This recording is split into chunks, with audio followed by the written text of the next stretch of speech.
গেলে হচ্ছে যেরকম বললো তো 1 বছর লাগবে, ঠিক আছে। 1 বছরের জায়গায় সেখানে হচ্ছে 37 দিনে আমরা চলে আসতে পারলাম, ঠিক আছে। বিষয়টা সাবেক সরকার বিষয়টাকে ধামাচাপা দেওয়ার চেষ্টা করেছিল এবং তারা এটার জন্য কান্নাকাটিও করেছে। এটা খুবই দুঃখজনক।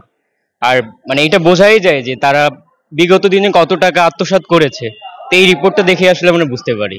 সরকার খুব তাড়াতাড়ি এটা চালু করে দিয়েছে, জন্য আমরা কৃতজ্ঞ সরকারের কাছে।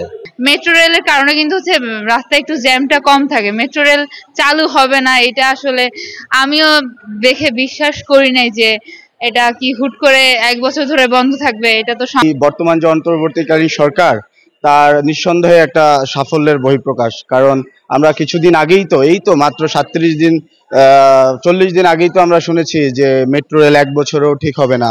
আমরা শুনেছি এমনটাও যে এখানে শত কোটি টাকার ক্ষতি হয়ে গিয়েছে।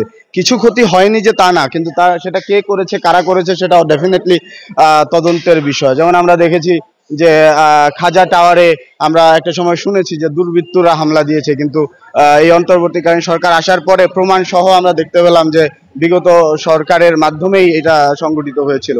তো সেই জায়গা থেকে 37 দিনের, যেখানে 1 বছরও খুলছিল না, আবার কবে খুলবে তারও কোনো নিশ্চয়তা ছিল না, সেখান থেকে 1 বছরের মাত্র 37 দিনের মাথায় যে আমরা মেট্রো রেলে আবার সাধারণ জনগণ যে আমরা উঠতে পেরেছি এবং আমাদের দৈনন্দিন জীবনকে সহজ করতে পেরেছি, সেটা তো definitely it's a good sign for this government.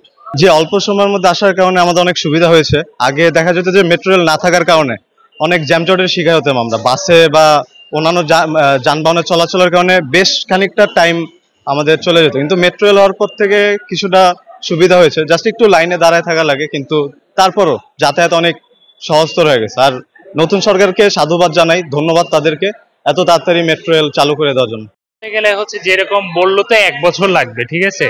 1 বছরের জায়গায় সেখানে হচ্ছে 37 দিনে আমরা চলে আসতে পারলাম, ঠিক আছে। তাহলে বলা যায় যে কি অবস্থা ছিল লাস্টে বিগত দিনগুলো, ঠিক আছে। এটা তো আমরা তো দেখলাম যে আমি আসলাম হলো শেওড়াপাড়া থেকে, যেখানে হচ্ছে মাত্র 16 থেকে 17 মিনিটে চলে আসলাম, ঠিক আছে। আবার হচ্ছে আমি যদি বাসে যদি আসি অথবা অন্য কোনো ট্রান্সপোর্ট ট্রেনে আসলে আমার হচ্ছে বর্তমানে অনেক সময় লাগতেছে। সেক্ষেত্রে হচ্ছে মেট্রো রেলে যেরকম দুর্ভোগটা খুব কম লাগতেছে এখন, সেজন্য আমরা খুব খুশি।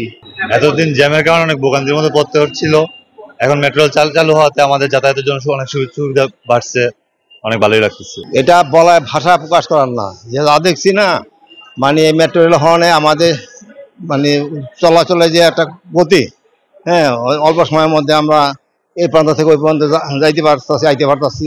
এখন আমি যেমন যাব ফার্মগেট, আমার 10 মিনিটের বেশি লাগবো না ফার্মগেট যেতে। এটা একটা ভালো দিক।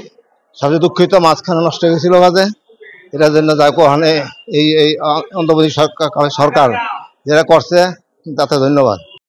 দর্শককে যেমনটা দেখতে পাচ্ছেন যে উপচে পড়া ভিড় কিন্তু প্রত্যেকটা মেট্রো রেল স্টেশনে।